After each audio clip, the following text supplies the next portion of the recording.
Hello, everyone, and welcome to Blogging Theology. Today, I am delighted to talk to Bilal Mohammed. You are most welcome, sir. Assalamu alaikum. Walaikum assalam, sir. For those who don't know, Bilal Mohammed is a senior fellow and research advisor at the Berkeley Institute for Islamic Studies. He is an educator and researcher based in Toronto, in Canada. His main areas of interest include Middle Eastern history, Islamic studies, New Testament studies, Jewish mysticism, Shaikhism, international politics, gender studies, Jungian psychology, and the civil rights movement. He's also the author of this book, The Good Shepherd, Jesus Christ in Islam, which I've, by coincidence, of course, you have. What a coincidence. I have the same book. Which I've read parts of. It's definitely worth reading. And today, Bilal has kindly agreed to discuss the Muslim Jesus. Who is Jesus in Islam, and how do Muslims see Jesus? So over to you, sir. Bismillah ar-Rahman ar-Rahim. First, I want to say thank you for having me on. Thank you to Dr. Carl Sharif and Tubgi for connecting us. Yes. We've spoken a few times on other platforms, and I am such a huge fan of your show, and I want everybody to make dua for you. I want everybody to have the greatest thanks and gratitude for your work, because what you've put together on Blogging Theology is some great service to not just Muslims, but to all people of faith, or all people considering faith in this time. So thank you so much. And may Allah reward you. Alhamdulillah. Thank you for your very generous words indeed. Thank you. So I wanted to talk about the Muslim Jesus in this presentation. I'm going to be sharing a PowerPoint that I've put together. And of course, this is based on my research, The Good Shepherd, Jesus Christ in Islam. And so the first question is, who is the Islamic Jesus? Who is Jesus in Islam? And I can't talk about this subject without, of course, looking at other books, mentioning other books that have been written on this subject. Of course, the first reference, the first book, the first source that any of us should look at on this subject is the Holy Quran, which are the words of God directly to his prophet Muhammad sallallahu alaihi wasallam. But there are other works that have collected some of the sayings of Isa alayhi salam, Jesus, son of Mary, peace be unto him. Tarif Khalidi's book, The Muslim Jesus, is a must-have. It's a goldmine of references and sayings and stories of Isa in Islamic literature. A lot of that is in my book, and I actually find some new sources that I've added to my book. But of course, there's Mustafa Akyol's book, The Islamic Jesus, How the King of the Jews Became a Prophet of the Muslims. And he recently had his interview, of course, with Jordan Peterson. That's actually how I was introduced to him in his book. Of course, there's others like Muhammad Lagenhausen's Jesus Through Shiite Traditions. And there's so many other books on this subject. Yeah. But the broader question really is, who was Jesus?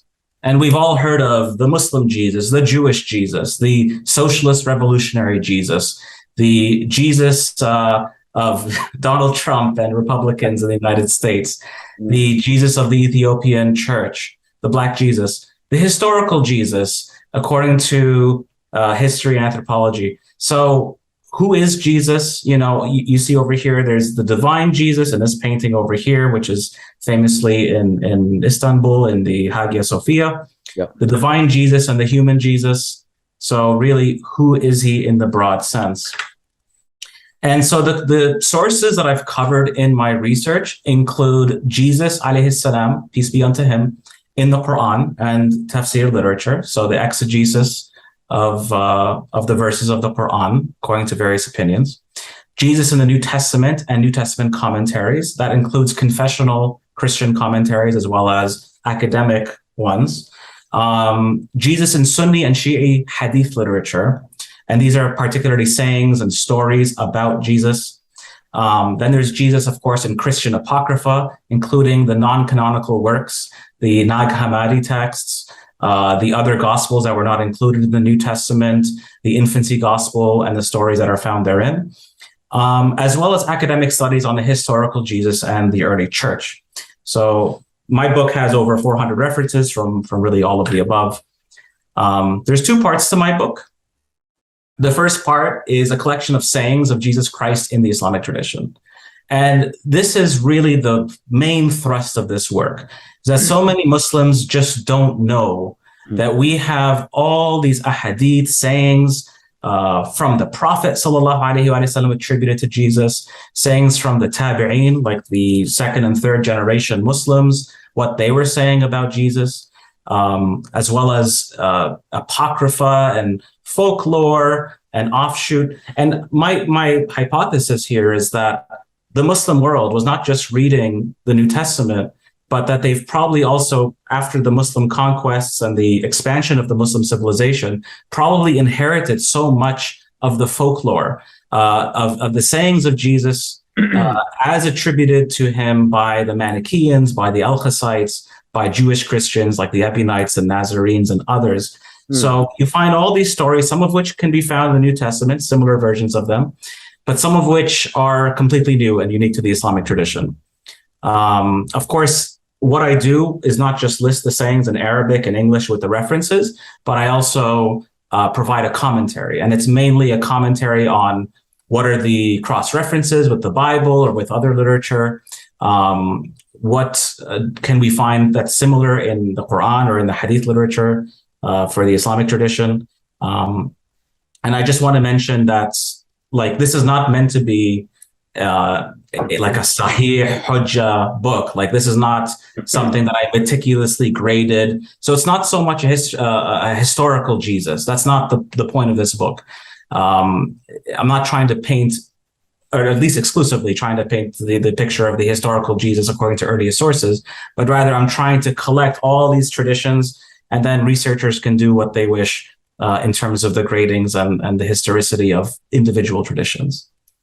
And the second part of the book is actually an anthology of writings on Jesus, alayhi salam. So Muslim perspectives, Christian perspectives, Jewish perspectives, convert perspectives on the Islamic Jesus. So we have contributions by soon-to-be Dr. David Coolidge, who's in New York, and we have Avelina Bellistri, who is a up-and-coming Catholic writer and owner of a magazine, Fairy Dust. And we have Haj Hisham Mahmood at Lanterna. And of course, we have Trisha Pethick, and we have Julia Qasim. And they've all provided their own unique perspective on Jesus in politics and Jesus in the Jewish tradition. And we're going to talk about some of this. Bilal, are the figures we're seeing now on the screen, are these the people you've just listed? Yes, absolutely. Yeah. Okay. Yeah. It would be random. It would be weird to have random people, right? No, I guess it was them, but yeah, that's cool. Yeah, alhamdulillah. Yeah, no, so their contributions were amazing, and I appreciate that. Yeah, so this is what we were talking about just before the presentation, that the teachings of Jesus and the teachings about Jesus. We often find disagreement between Muslims, between Christians, on the teachings about Jesus, and we kind of get stuck. We talk about Christology and the divinity of Jesus, but then we kind of forget about what did he actually teach? What were the teachings of Jesus? Not just the atonement and the divinity or lack thereof, but what were his actual words? What was the Sermon of the Mount about? What were some of his other prominent sayings and less prominent sayings talking about? So first, the Quranic Jesus seems to be mostly setting the record straight. Meaning, like, the Quran speaks about how Jesus is not God, he's not the Son of God, that there is no Trinity, that the miracles of Jesus were by God's permission. There's the verse on crucifixion. So it's mainly this kind of clarification, setting the record straight. But the hadithic Jesus, the sayings of Jesus in the hadith literature, you get something else. You get this wandering wayfarer who embraces voluntary poverty, who seeks the rectification of the soul, who establishes higher principles, who criticizes the hypocrisy of the Pharisees, but outward hypocrisy in general and materialism. And he instead supports and reifies intention, sincerity, spirituality, and reliance on God. So basically what we see is Jesus embodying all of the Sufi and Irfani ideals. as we can see the literature of Kara Mustafa, for example, is written on this subject. Sounds a very, very Sufi-esque kind of portrait of Jesus. Yeah. And I mean, what's interesting is that these narrations came up during the trend upon the Tabi'in generation, where there was this trend where people were embracing a more simple and worshipful life, where it wasn't just enough to be Muslim, but people were trying to find ways of being a believer, a mu'min, and being a friend of God, being a wali of Allah. So the main themes are very much the asceticism and the mysticism of Isa. Right. Okay. So again, main themes that are covered in his narrations in part 1 of the book: Zuhud versus materialism. Zuhud here, of course, means asceticism.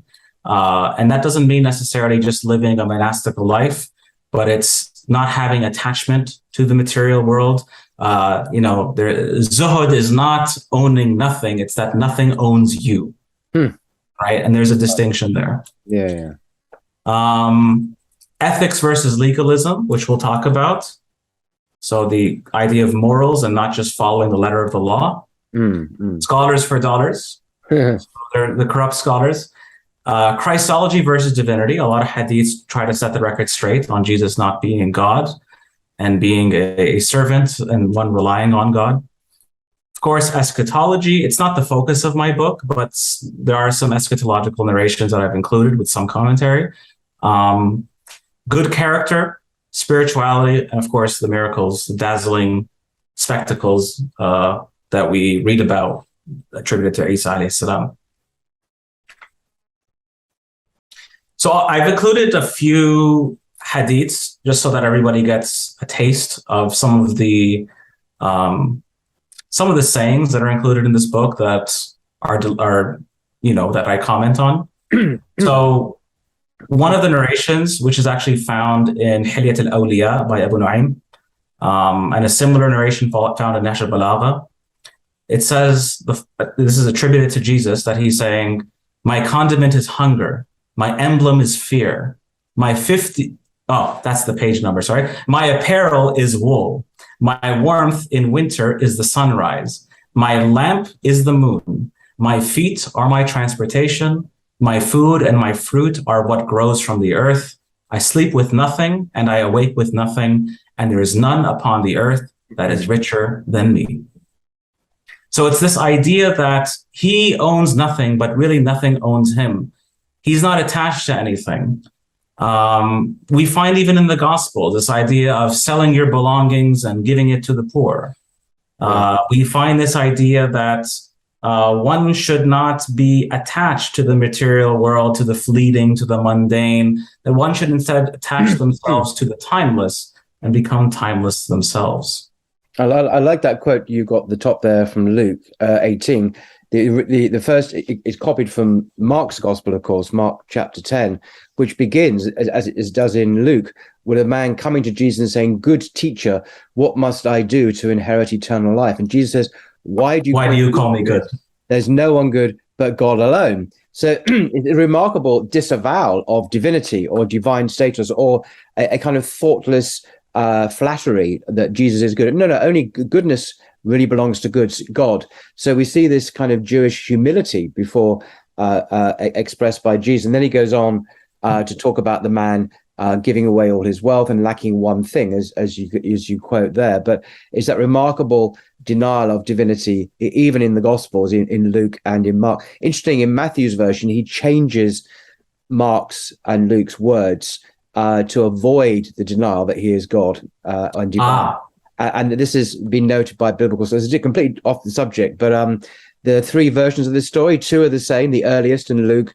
Matthew changes the story so that Matthew's Jesus doesn't embarrassingly deny that he's divine. So you can see all beginnings of the elevated Christology and divinity, even in the New Testament itself.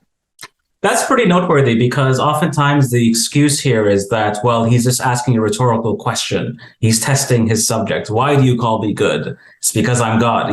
This is kind of the response I've gotten from Christians. But if that line was omitted from Matthew, that means that Matthew omitted something that was... Yeah, he doesn't omit it, he alters it. This is something that Professor John Barton, who is a professor of the Bible at Oxford, said on Blogging Theology some months ago. And it's a commonplace in scholars that Matthew changes the words that he inherits from Mark, where Jesus asked, good teacher, what must I do? In Matthew's version, Jesus says, well, why do you ask me about what is good rather than why do you call me good? So a very common view amongst New Testament scholars that because of the embarrassment of Jesus denying his divinity, Matthew changes the words that he finds in Mark and puts a different form of words. And this is, and John Barton said on Blogging Theology that this was a deliberate change by Matthew, and it was like a lie. It was a bad thing to do because you're moving away from Jesus into a different realm. But anyway, it's a different subject. Well, this is exactly why I think people should realize what kind of a treasure they have in you, Mr. Paul Williams, because you've been involved in this stuff ever since I first heard of you. Maybe 2008 was maybe the first time I heard your name. Back in the early YouTube days, and you initially had a blog which you would write articles on. So this area really is your element, and this is the area that I think your contributions are most valued. Anyway, I don't want to in any way get in the way of your excellent presentation. So thank you. Praise be to Allah. Of course, higher ethics is a big part of this book, and this is one of my favorite narrations from Al-Kafi, Volume 5, page 542. And this is a story not found in the New Testament, but certainly the ideas, the spirit of the story is something that you find in the New Testament. But Jesus is with his apostles, the Hawariyin, and the apostles say, "Oh, teacher of goodness, guide us." Of course, teacher of goodness, we can talk about the Dead Sea Scrolls and the righteous teacher, but nonetheless, yeah, because the actual Arabic, Mu'allim al-Khair, which you can translate as righteous teacher.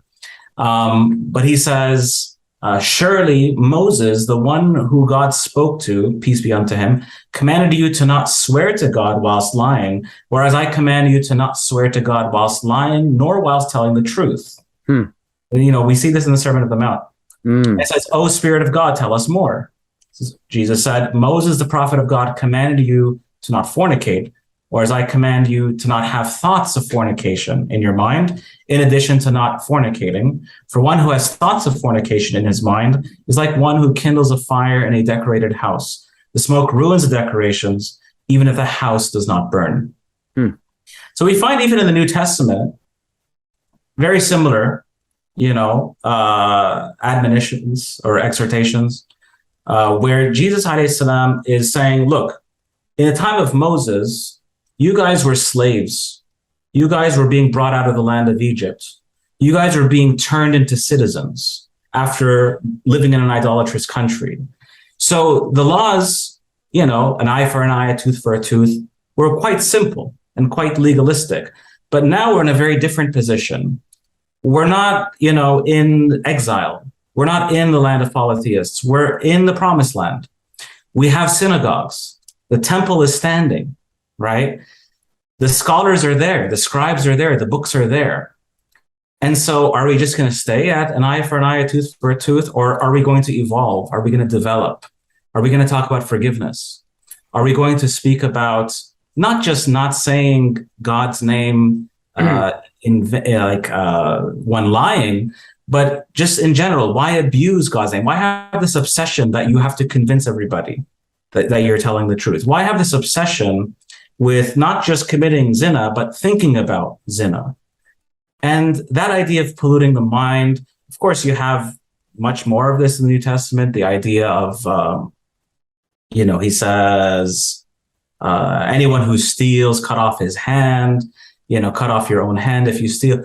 Like, he's teaching a morality that goes beyond just the letter of the law. He says, don't pray in public. For those who pray in public have received their reward. I'm paraphrasing.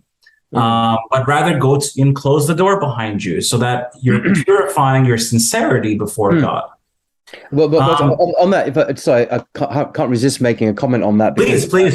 Thank you. This is a point of criticism often directed against Muslims by Christians, because they will say, look at you Muslims, you look, Jesus says you should pray, in your private room, your private chamber, and don't pray publicly like that. And you Muslims, you pray 5 times a day, sometimes in the synagogue. And I've always found that a very peculiar criticism, because what do Christians do every Sunday? They go to church and they pray in congregations, sometimes in huge cathedrals. So if they were to be consistent in following this teaching of Jesus, they wouldn't ever go to church, which of course is ridiculous.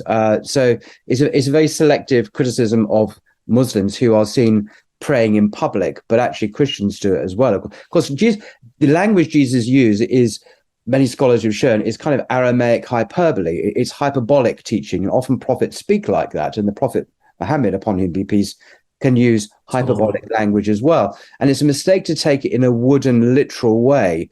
So when Jesus says, if your eye causes you to offend, cut it out, he doesn't really mean that literally. It's a way of saying, deal ruthlessly with your sin. It's not meant to be taken in that literal way. And it's a mistake to do that, I think.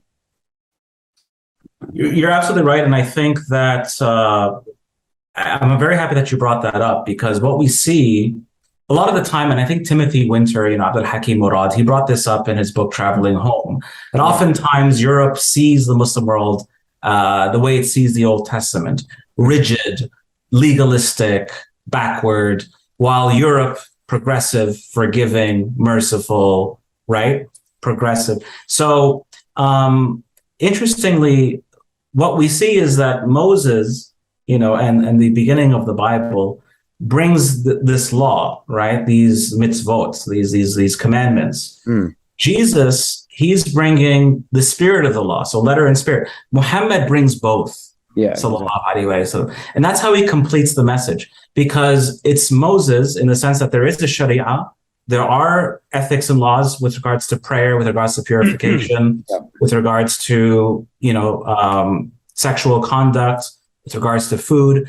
But at the same time, the akhlaq of the Prophet, the du'as, the devotion of the Prophet, that he was not just a man who was restrictive, but rather that he was someone that would eat on some days and he would fast on other days. He would sleep on some days or part of the night, and he would stay awake and stand up in the middle of the night. He would marry, and he would be chaste.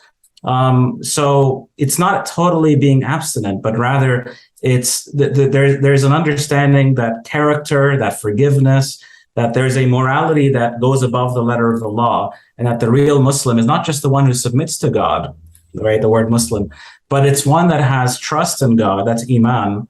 And then furthermore, one that has ihsan, one that beautifies his relationship with God, his relationship with others, one that has taqwa or God consciousness, one that has yaqeen, which is certainty, that all of these are part of the Muhammadan message. So I think when we think of Muhammad sallallahu alaihi wasallam as being that kind of combination between the legal and the moral, I think we get a very clear picture of his role.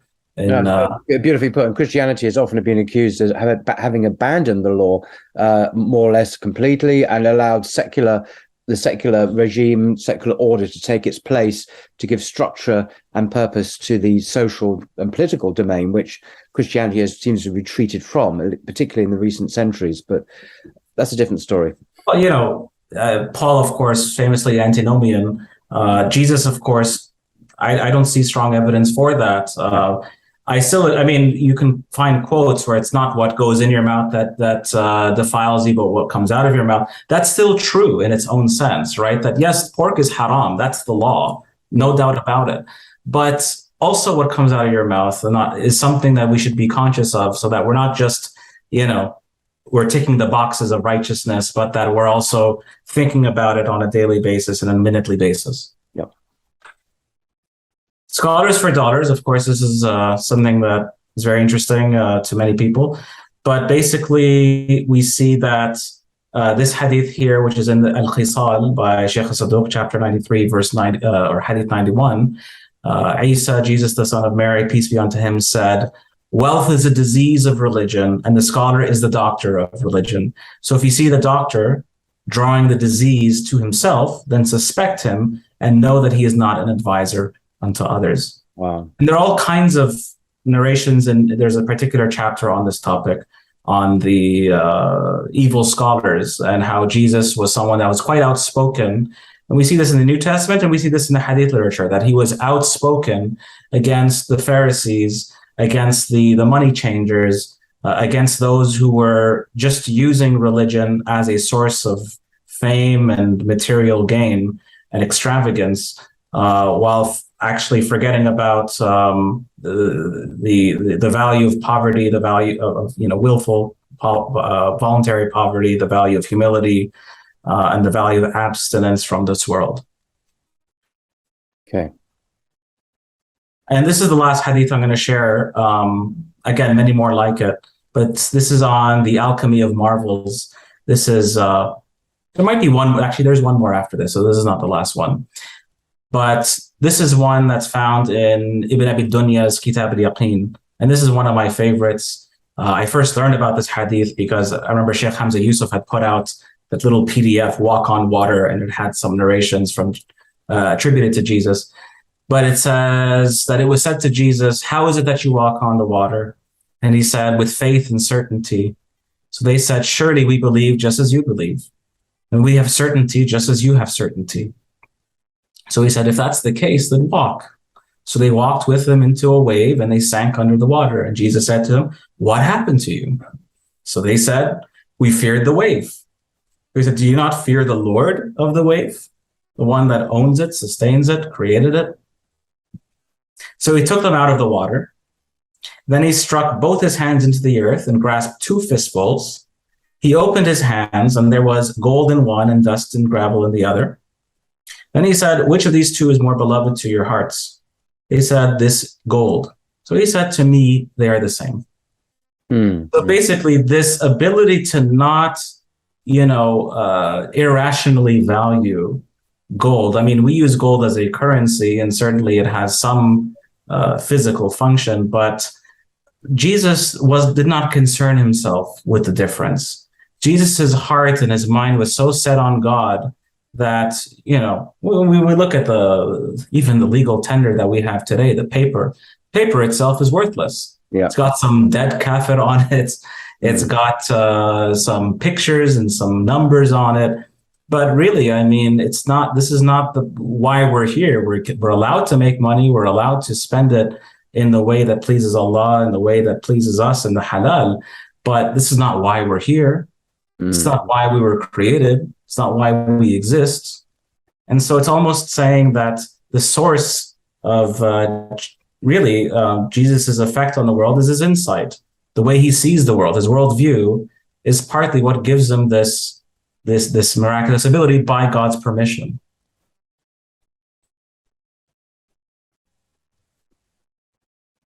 And of course, we all know Jesus alayhi salam as the miracle worker, as the healer, the one that healed the blind, the leper, made the deaf hear and the lame walk.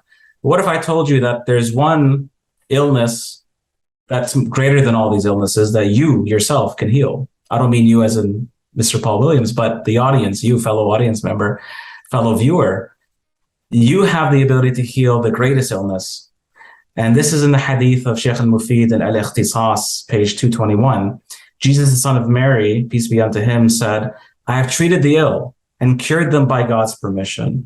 I've healed the born blind and the lepers by God's permission. I have treated the dead and resurrected them by God's permission. Yet when I treated the fool, I could not rectify him. So it was said, oh, Ruh Allah, what is a fool? So he said, he who is enamored by his opinion and his own self. He thinks that his blessings are his rather than a test against him. He demands all rights for himself without giving himself any responsibilities. That is the fool in whom there is no hope for treatment. Amazing story. Yeah. So, healing the blind, all of that.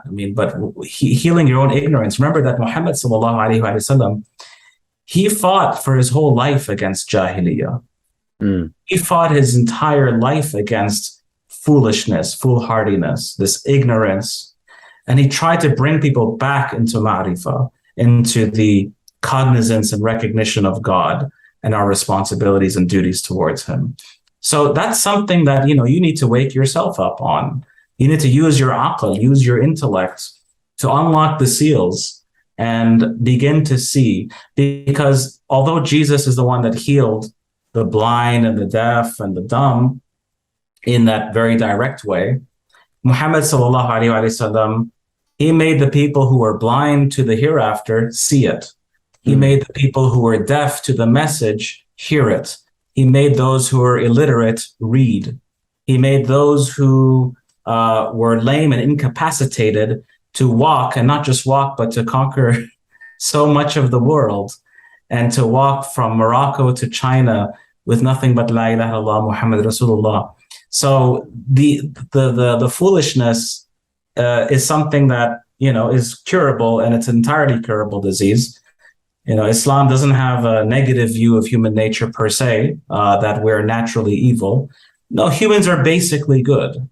And we're not suffering from natural evil. We're suffering from ignorance. And ignorance is an entirely curable spiritual illness. So what are some of the unique contributions to this research? Basically, I take some positions and I provide my arguments and my evidence, and people feel free to respond to them. But one of my contributions is this idea that Jesus is neither a Pharisee nor a zealot. Because on one hand, we've had him compared to someone like Rabbi Hillel, right? That he's just another one of these figures while the temple was still standing. Rabbi Hillel being known to be a little bit more forgiving and permissive. But he's also not Bar Kokhba, right? And I know that, like Robert Eisenman in his book, James, a Brother of Jesus, he really wants to present Jesus as this revolutionary, that the movements that were closest to his teachings were the anti-Roman movements. And also, is it Reza Aslan, I think it is, who wrote that on Jesus, called precisely that, Zealot, obviously taking that same view, although it was very derived from other works rather than his own research. But yeah. So I argue that, he criticizes Jewish authority, but not just for political reasons. That he was not Barabbas, right? Because you have this episode in the Gospels where, whether it happened or not, God knows best, but Pontius Pilate offers, says, you want Jesus, or the son of Mary, or do you want, it doesn't call him that, but, or Jesus Barabbas, right? And in the oldest manuscripts, it actually says Jesus Barabbas. So it's almost this two sides, that here you have this spiritual savior, but on this other side, you have this rebel. And in a sense, Barabbas was, because he was this insurrectionist, he was kind of the Jewish Messiah. He was the one that people had hoped for on a political level to fight against and free the Jews from Roman occupation.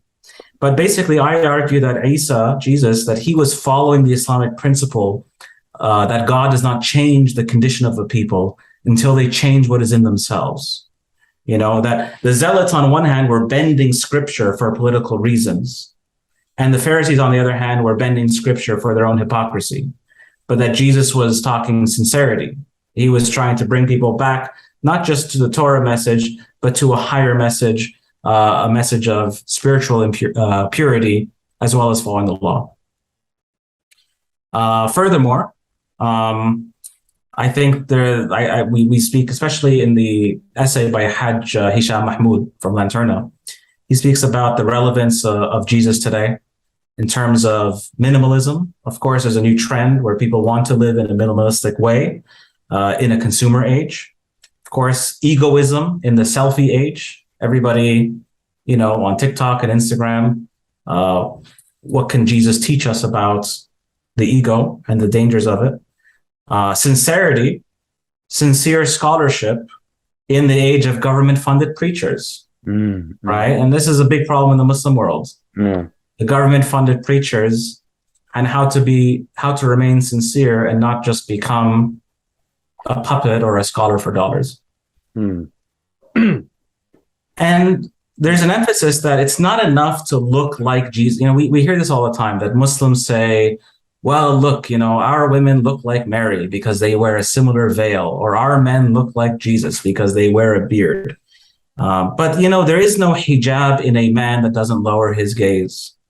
There's no hijab in a woman who meets up with men wearing perfume. right? It's not enough to just fast the month of Ramadan if we're gluttonous the entire night and gluttonous for all year long. That we have to hold our tongue. We have to practice silence. That we have to, that there's no point of an information age even if we're not practicing wisdom. It's just information. Wisdom is applying the right knowledge at the right time with the right people. So this type of relevance is something, the what would Jesus do? That's really a big theme in the book. What Messiah means. I mean, this is a big point and perhaps a controversial one, but I explore what does it actually mean in this book. And of course, Messiah in the Bible is mostly in the Old Testament, it's used in Leviticus, right, to refer to the ordained priests. It's not actually used, it's not really used to refer to the Davidic king, the eschatological Davidic king, that specific word. Jesus is called Masih in the Quran. He's the only prophet called a Masih in the Quran. The Quran also says that he's a descendant of Aaron, right? Because Mary is called the sister of Aaron. And in the hadiths, the prophet clarifies that she was a descendant of Aaron. That's why she was called sister of Aaron. Of course, Zechariah, in the same family, he's a high priest in the temple. Mary, of course, was in the temple in her childhood. So, and this is a point of distinction between Muslims and Christians, because the Gospels don't say, they don't say that Jesus is this Cohen, right? In Matthew and Luke, there's a lineage given to Jesus. But in Luke chapter 1, verse 5, and Luke chapter 1, verse 36, we learn that Mary's a cousin of Elizabeth, and we learn that she's a descendant of Aaron, and you can surmise that from these texts, that she is from this family. And of course, Joseph is not the biological father of Jesus, so his lineage doesn't even make a difference. It's not that important. And of course, Mary was a virgin when Jesus was conceived. So this idea of Jesus being a Cohen is important if we consider that he might be the priestly Messiah. The idea that, of course, in Judaism, there's the idea of dual leadership. That's like, in the case of Saul, King Saul, Talut in the Quran, you have Saul, but you have Samuel. Samuel is the prophet, Saul is the king, or Talut is the king, and of course is a unnamed prophet in Surah Al-Baqarah when discussing the same subject. That you have Moses, and you have Aaron. That in the end times, you have the Davidic and you have the priestly or Josephine Messiah. So this is something I discussed in the book too, that this dual leadership might make best sense when looking at the Islamic concept of a Mahdi. That the Mahdi, he is the Khalifa, he's the Caliph of the end times. He's the Caliph that would even offer Jesus to lead prayer, but Jesus will say, no, you have more right to it, and Allah has made leaders for this ummah. That the Mahdi is actually the one that fills the earth with justice and peace, just as it's fraught with injustice and oppression. So I pretty much kind of make that detailed case for Jesus being this spiritual, priestly Messiah who comes to confirm the message and to correct the message of those who claim that follow, or the practice of those who follow him and claim to follow him, and that he would rule side by side with the Mahdi, who would be the ruler. And of course, even in the literature, there's various interpretations to what Masih means. Ibn Kathir says that we know, first of all, Masih is like anointed. That's the more literal meaning. And in some hadiths, Jesus actually has wet hair. And so that might be a literary device representing that he's been anointed. He's got wet hair. Ibn Kathir says he's called Masih li-mazhahu al-ard. The idea that Jesus traveled from place to place, that he was this wayfarer. So it's as though he's like wiping, because he's traveling from this place to that place, that he's wiping the earth. Tabari wrote that he's called Masih because he's been purified from sin, that sin's been kind of erased or wiped away for him. But yeah, I mean, this idea of Jesus being this Aaronic or Josephine Messiah, I think is one of the unique ideas that it's going to get some disagreement, I'm sure, but that's one of my contributions here. Okay. Now, just on a very much more trivial point, I remember when I was a Christian, I used to wear a "What would Jesus do" little bracelet thing that used to be all the rage. And I remember I got some from the States. And of course, the irony is then I was a Christian. And what would Jesus do? Well, the first thing he'd do, he wouldn't eat pork. And yet all the Christians, of course, who used to wear this, usually evangelical Christians, were all busy eating their pork. So there was no sense of the actual real Jesus, a first century Palestinian Jew who was Torah observant, that could be completely removed from the context. And he'd become a Gentile, westernized, usually white figure. And his spirituality is purely interior, that there's no Sharia, there was no halakha. So in other words, there's a completely unhistorical, unreal Jesus, unfortunately, that I believed in. And as you say, you're bringing back here the realities of Messiah, what it actually meant. And it's a very, very different being indeed, I think. Well, so, I mean, of course, there was a Jesus that was presented to be accepted by Hellenic people. Yeah. And Hellenic people were not going to start wearing side locks and avoiding food sacrificed to idols and avoiding pork. This was not really a palatable means of spreading Christianity to pagans in Europe. But at the same time, I also argue that he's not a rabbinical Jew either. And actually, there's a very interesting essay, which I'll get into in a moment, on Jewish perspectives on Jesus. I have two authors here in the book that are converts to Islam, who remain anonymous for their own, reasons. But they basically, one of them wrote about how, well, Jesus is a prophet. There's really no reason to deny it. If it looks like a duck, it quacks like a duck, and it swims like a duck, it's a duck, right? It looks like a prophet, sounds like a prophet, then by golly, it's a prophet. But a second perspective, which is more maybe very pertinent, is this idea that what can Jesus offer Jews today?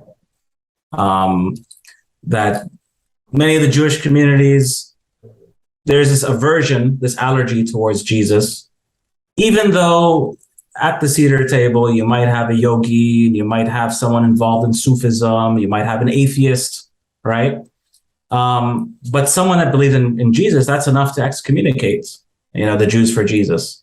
So the idea that there needs to be, because Judaism has become so halachic, so focused on the law, there needs to be some kind of return to what the Jews were doing prior to the pogroms and the ghettos, what they were doing when the temple was still standing. And so they have to look at the Sanhedrin-approved sages, but also the non-Sanhedrin-approved sages, and that Jesus is an important voice in that Jesus should take a second look. And of course, this is a great resource to take a second look because the New Testament is so associated with Jewish persecution. But then this hadith literature, it doesn't have that same association.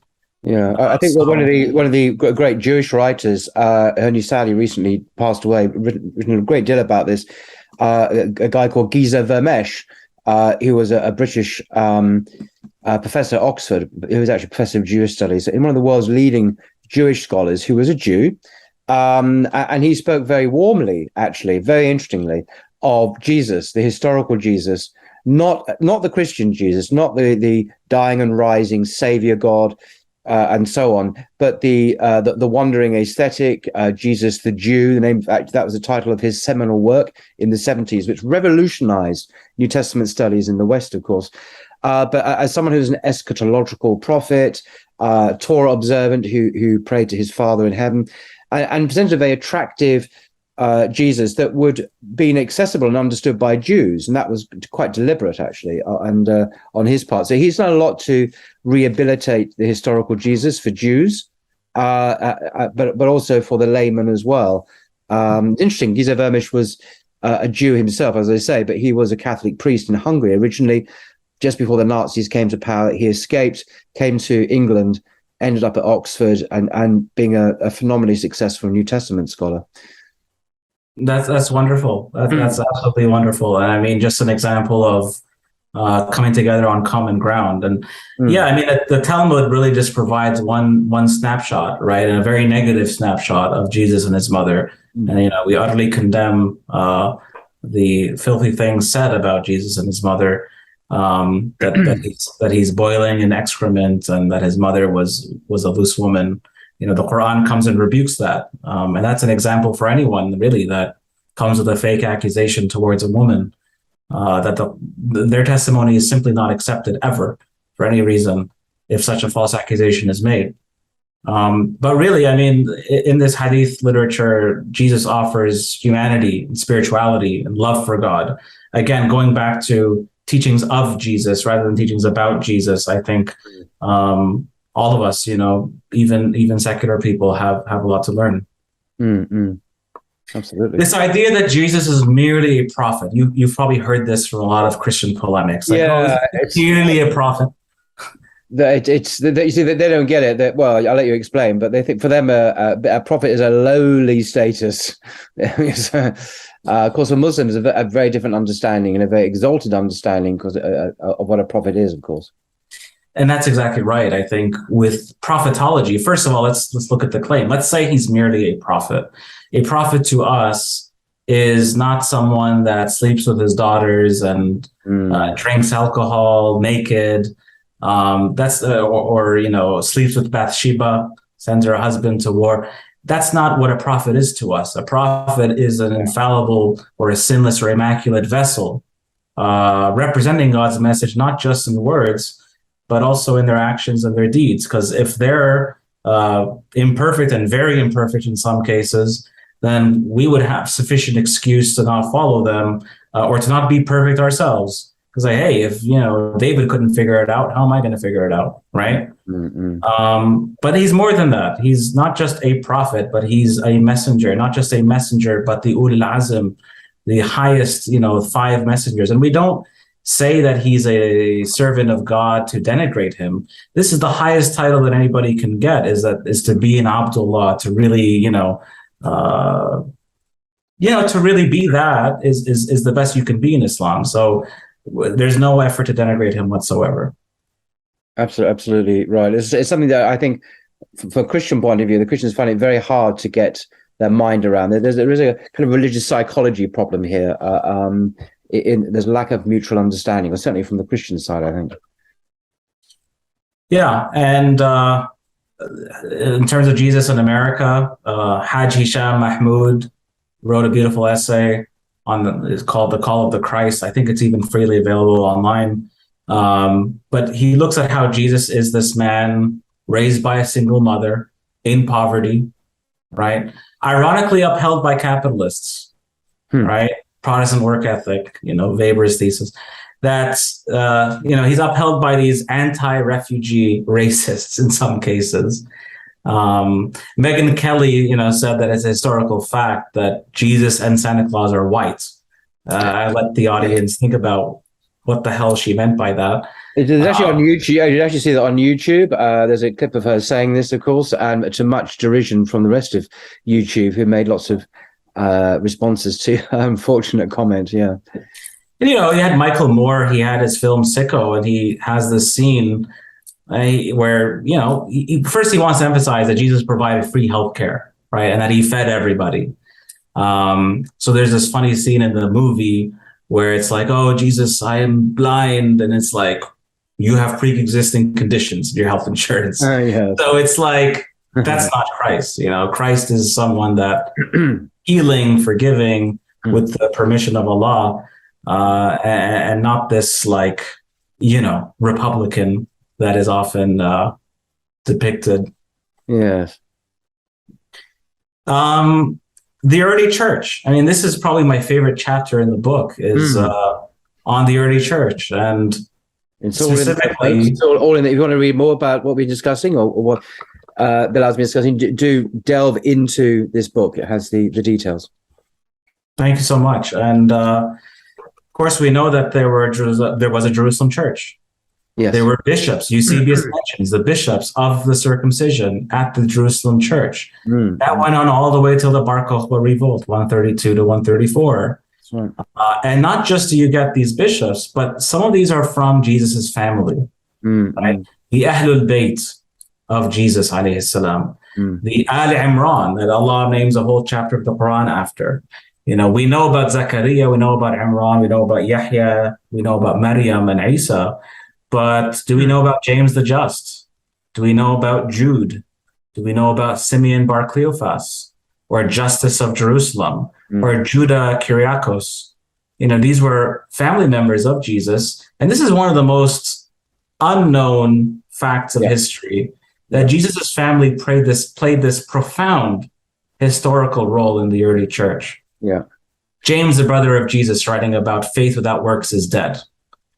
Jude, the brother of Jesus, writing about hypocrites who have perverted the grace of God to commit all kinds of heinous sins, right? And to live a lavish, frivolous, and decadent lifestyle. That these were all martyrs, you know, these family members of Jesus. This is a line of martyrs. People, you know, one killed with an axe in Lebanon, and the other one, you know, thrown and stoned to death. I mean, this should be very kind of familiar Yes. To Muslims, that God has households that he chooses and selects and gives prophecy and gives leadership to, and that the people reject them, and you know, bad things happen. But this is people that you mentioned, Eisenman already, the American historian, and been many others who have rediscovered the James, the brother of Jesus, who was the head of the Jerusalem church after Jesus. And there has been, in a very real, non-paranoid sense, a cover-up by the mainstream church over the centuries to whitewash the Jewish, particularly the Jewish origins of not just Jesus himself, but his family.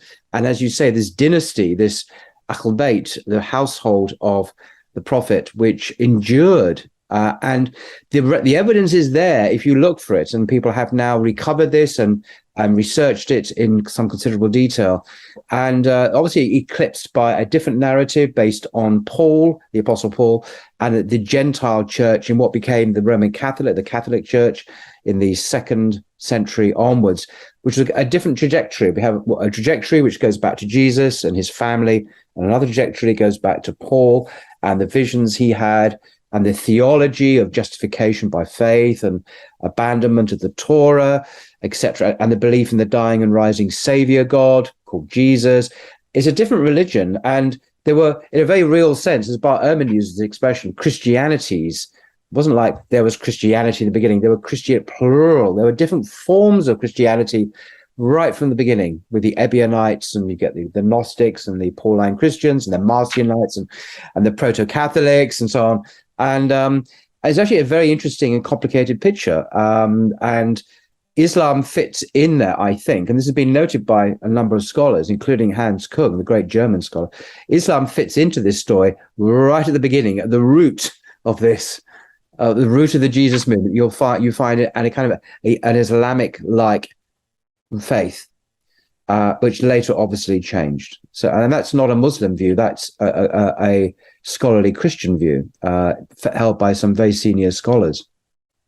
You're absolutely right. And I think there's a few points I want to mention there, which is that Paulinism, of course, eclipses the Christianity of Jesus's family, right? You'd have to really believe that his family all got it wrong, and this guy that never met Jesus all got it right, based on revelation. But that being said, what's interesting is that after the Jerusalem church, after Jerusalem is destroyed, so in the Bar Kokhba revolt by 134, 135, Hadrian just wipes out Jerusalem. Yeah. Right after that, you get Aelia Capitolina, which is the kind of new rebuilt city that's just outside of the historical Jerusalem. And guess what shows up there? A new church. But it's not a church that Jews are allowed to go to. Jewish Christians are running. The Jews are only allowed to go there on Tisha B'Av, right, to mourn. That's once a year, to mourn the destruction of the temple. But this was a new line of bishops that were Gentiles, that were no longer of the circumcision. So it's almost as though the Pauline church comes and sits in the seat of the church that Jesus established, right, in his lifetime. And I mean, the rest is history in terms of who actually inherits the teachings of the family of Jesus. But I wanted to mention that this Christology that's evolving, you get the Council of Nicaea, the Council of Chalcedon, the Council of Ephesus. One of my arguments is that these councils continue into the Islamic Aqidah in the discussions of prophetology and imamology, right? Or how perfect are the prophets? Are they capable of mistakes and sins? These are things discussed in early Islam. Or in discussions about the Quran, are these words of Allah, are they created or are they uncreated? Or in discussions about the role of aql and kalam and mantiq, or intellect and use of philosophical and logical reasoning in religion, that this evolution kind of and this discussion continues. While in the Christian world, once you define an orthodoxy at a council, you've defined the heretics, and the heresy, they can't stay in the Levant necessarily. They are pushed into other areas. They pushed eastward, pushed southward. But in Islam, we don't have councils, right? That diversity of opinions is there. And I mean, certainly there's sectarianism in Islam, but there is no council that got together every 30 years or every 100 years that decided, okay, this is what the doctrine is going to be. Everybody else gets killed or everybody else gets shoved away. No, you had enclaves, you have different interpretations. And I mean, I think that a lot of the discussions on Christology, in a sense, they move into the Islamic world. Very good. There's one perspective offered that the real bridge between Christians and Muslims is Mary. And this is a view offered by Avelina Bellestri, the Catholic writer of one of the chapters in the book. And she says that, I mean, because to a Christian, as soon as you strip Jesus of divinity and atonement, they kind of wonder, well, what's the point? What's the point of this Jesus? Now, there's a big point, but nonetheless, with Mary, she more or less stays in a very exalted position. So at least between Catholics and Orthodox on one side with Muslims, there's this very real bridge that the Quran names one chapter after a woman, and it happens to be Mary, and that there are these stories of Mary, that these miracles are attributed to her even before Christ was ever mentioned. No, I mean, of course, Islam is the only religion in the world that requires belief in Jesus as the Messiah, born of the Virgin Mary, as an article of faith. To deny that will take you out of the fold of Islam. Why? Because that's exactly what the Quran teaches in a very clear way, that Mary is a very esteemed woman. Indeed, a whole chapter of the Quran is named after him, Miriam. That she was the mother of Jesus and Jesus was not God, and so on. So these are required beliefs in Islam. They're not just opinions. There is a natural bridge between the two faiths because they share that commonality. And Mary as a real bridge is a very interesting concept, I must say. Yeah, I mean, there's a whole essay on Mary talking about how she is this figure, again, a single mother, again, a devotee in the temple, which is a largely kind of male institution at that time. And she would have been very young. In the Quran, her parents expected a boy, but it was a girl. And nonetheless, that child was dedicated to the temple. So you can only imagine a young Mary, reading and praying and studying, that she was an ascetic that was preparing to give birth to the supreme ascetic, Jesus Christ, the Son of Mary. So that kind of work that she did on herself, and of course to bear the false accusation, is something that women today from all walks of life can relate to and can empathize with. So there is so much there. And I mean, I make comparisons between the stories in the Quran. Mary received sustenance from heaven, and the various exegetes, they disagree on what exactly that means. But we find in some early Christian apocrypha that, the angel would give her food, and, they would find food with her from heaven. And this is all before there is ever a conception of Jesus. And of course, she conceives Jesus whilst on a spiritual retreat in the Quran. And there is no manger, there are no three magi, there is no Joseph by her side. She's by herself with nothing but Allah, her Lord, to depend on. I mean, it goes without saying you had a video, and this is just to clarify to Christian viewers that when we say Allah, we're not referring to a different God. We're referring to the God of Jesus, who called him Allah, right? Didn't call him God or Dieu or that. He called him Allah. And that's that. This is the name of God in Semitic language. You spoke Aramaic, of course, Jesus, and the Aramaic is a cognate of Arabic, and so the word as you pronounced it there, the Aramaic word is very similar to the Arabic word, and it would be. So Jesus would have sounded quite Arabic or Muslim in his speech about God had we heard him speak, I think. As Toby Singer once said, and I can't say it. He said it in his own inimitable way. That if you're going to come with moon gods and shmoon gods, they're going to open up the yellow page and says this guy is sick. He needs a doctor. So that's honestly what we have to deal with. Good impersonation there. I didn't know you could impersonate. I could impersonate just about everybody, but that's a bit scary. Oh dear, I didn't know you did that. Well, I mean, you speak in a very, you're very well mannered. So I wouldn't do an impersonation of you because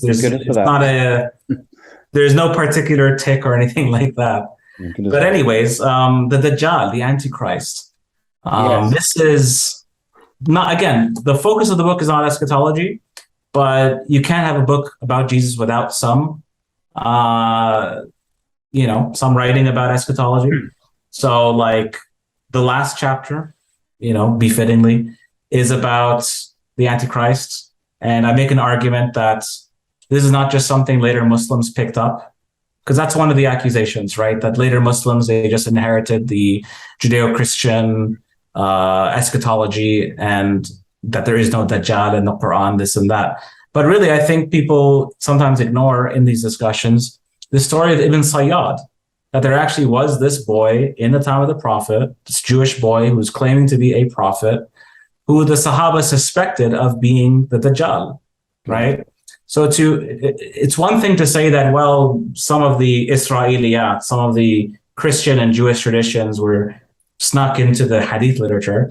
But it's another thing to have all these episodes where the Prophet and Umar and others run into this boy and they suspect him, like, is he the Antichrist? Is he not the Antichrist? And the Prophet says, well, if he is the Antichrist, you wouldn't be able to kill him. And if he wasn't the Antichrist, then killing him isn't the best idea. So this is a guy that continued to live after the Prophet, and he was in Medina and he was in the Futuhat, or the conquests. And I mean, to fabricate his whole existence just for the sake of justifying the Antichrist story, I think is, depends on your level of skepticism, but I don't buy it. Yeah. Are you going to? I'm intrigued that you have the Logos theology there. I remember studying this at uni, second century Christian theology. Why did you include a section in that in your book particularly? Well, so just in the section on Jesus' divinity, there's a chapter on, is Jesus God? Mm-hmm. And I noticed that, and this is an important point actually, so I'm very happy you mentioned this. Recently, Dr. Jordan Peterson, who actually was a friend of mine, like I worked at the University of Toronto. Oh. Yeah, I worked at the University of Toronto in 2011, and he was there at that time. This was, way before he was this well-known, best-selling author. But after his controversial take on Bill C-16 and gender pronouns, I had been to some of his Bible talks, and I'd been to some of his lecture with William Lane Craig, who you've had on your show, and I've been to one of his debates as well as his debate with Slavoj Žižek. I was there. I wrote an analysis of it. I must see that, because that's interesting. I didn't know he did that. So on the Berkeley Institute for Islamic Studies, I wrote an analysis of this Zizek versus Jordan Peterson, and I gave a Muslim perspective on capitalism and on Marxism.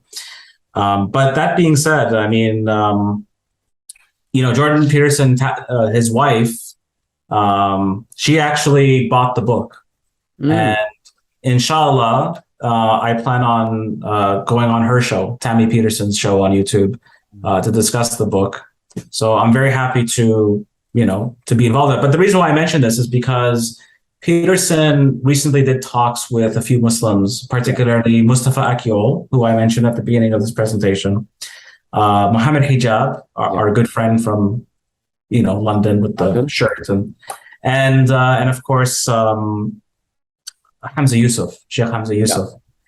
And the consistent question that's brought up that I think wasn't adequately answered was because remember, Peterson is not a theologian. No. He is someone representing, well, first he's a psychologist, but he's someone that's very interested in Western civilization and the mythological roots of Western civilization. And what makes him interested in the Logos is this idea of free speech, of dialogue, of logic, because he says that the postmodernists, they don't believe in dialogue and they want to censor free speech and they want to coerce people to say certain words. And this is something that came up in all three interviews, but I don't think with respect to the guests that they had any like a clear response to this point.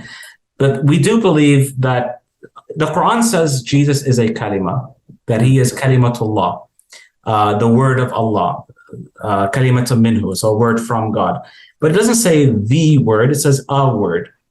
And it's this idea that God says be and it is, that Jesus had a miraculous birth, and his miraculous birth was not because he was begotten or something like that. We don't accuse God of having children out of wedlock. That's something called adultery. But we say that God directly intervened, directly spoke a word, and that showcased his power. So we believe that he is a word of God who came into the earth due to Allah's direct active will. And in a sense, that's really what but again, I mean, the conversation on the Logos goes, in this sense, it's about God's power, less so about logic and dialogue. But this point about logic and dialogue, I would recommend the book by Sayyid Hussein Nasr. Sayyid Hussein Nasr has a book on the Logos, and he sees, and I mean, the traditionalists in general, a lot of the kind of New Age traditionalists, they talk about this a lot, but the whole discussion on the aql, on the Quran being the word of God, and whether that word of God is a part of God or whether that is a creation, the Mu'tazili and the Shi'i position, like this is all relevant in the Islamic world. So we do have a Logos concept, but I mean, it would require an entire presentation to go into that. And of course, even the idea of the Haqiqat al-Muhammadiyya, which is, again, a more mystical concept, more spiritual concept. But of course, some Muslims, they believe that there is this Muhammadan truth, this Muhammadan light that is one of the first creations, and that light manifests itself in the good and truthful things in the world. Okay. Well, that's cool. Do you want to bring us back to the main screen again, by the way? Would that help? Or do you have more slides? Oh, there's I beg your pardon. Well, no. So these are just some of the unique contributions. So the Antichrist was one of the last ones that we highlighted. That's pretty much it. I mean, that's my presentation. But yeah, praise be to Allah. So again, you can find the book, The Good Shepherd, Jesus Christ and Islam, on Amazon. Yeah. You can follow my work on Facebook. That's really where I'm most active. That's good to know. I don't like Twitter. Okay. I know that you're on Twitter. I know you have a lot of followers, and I encourage those of you who like Twitter, follow Paul Williams and blogging theology. It's great for certain things like my no design posts, because they get circulated easily, and they're good for some things. But I grant you, it is a very thin kind of medium when it comes to serious ideas. By the way, I think we talked about this before, but I also have Return of the God Hypothesis. Stephen Meyer. I was so happy you interviewed him. That was tremendous, and you grilled him on the point about Muslim science in history. Yeah, in the history of science, which basically doesn't exist for him. It's straight in the deep end with giving the credit to Christianity, which I think is completely false to history. And historical. I'm not sure he has revised his views since then, and because he has spoken about this subsequently. I still think he's saying the same thing, unfortunately. But yeah, what can we do? I think he's acknowledged the criticism, to be fair to him. I think he acknowledged the criticism, but I think maybe he's doubled down on history of science having a uniquely Christian origin and Christian flavor. Exactly. But nonetheless, I mean, I really enjoyed his book. I actually reviewed his book on my YouTube channel, Bilal's Boulder. Right. But anyway, you can follow me on Facebook. I can't do Twitter. Okay, Twitter is just this. Isn't it like a competition between who can insult who with the shortest amount of characters? No. It's not. No, Twitter is what you make of it. If you have good followers and you behave respectfully, then you can have a good time. You can exchange. It's also good for I found for news, breaking news, because you can wait for hours before the BBC picks up on it and gives you its version. But if something happens somewhere in the world and it's worth knowing about, you'll hear it on Twitter first, like instantaneously, before the major networks hear about it. So there is that. I'll give you that. I'll give you that. I mean, if that matters, then that's one thing.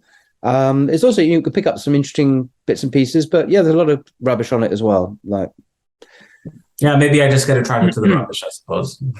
No, I'm not suggesting you should go on it. It's an acquired taste, perhaps, as well. Very well said. So yeah, of course, support this channel as well, Blogging Theology, for cool videos that are insightful. And I mean, I love your videos with Ali Attai, Dr. Ali Attai. Oh yeah, absolutely. I mean, he has some tremendous videos on the same subject, right? So he's an expert in this field, and he does some tremendous work as well. No, he's an outstanding scholar, and I'm so blessed that he comes on periodically. He's next due on at the end of the year, I think. We'll be looking at the way the allegations of fables and recycled myths and so on, they're allegedly found in the Quran. You get some Orientalist scholars saying this. Anyway, he's going to do a whole presentation on that, and they usually are several hours, which is great. So. Oh yeah, no, I mean, very unique research. He's multilingual, right? He speaks biblical Greek and Hebrew, Aramaic. He's pretty good at English as well, and he's a Farsi speaker. Arabic, of course. Arabic as well. Yeah. Polymath. He's unusual. He's been able to read New Testament Greek and biblical Hebrew, as well as obviously the Quran in Arabic and Persian as well. So Farsi. So he's uniquely qualified. Has a PhD to go with that. So it's always good to have. Always very handy sometimes. This is true.